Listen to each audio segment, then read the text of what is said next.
Those onion rings are fantastic. They add that, it is only an onion flavour, but they just add such a different dynamic to it.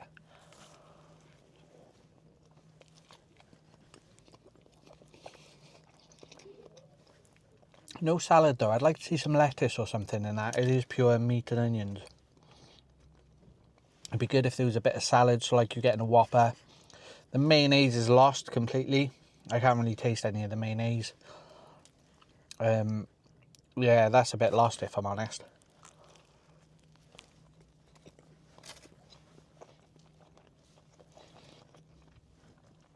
Which is surprising, seeing how much it is. But you can see the cheese is actually melted. Not like KFC where it's just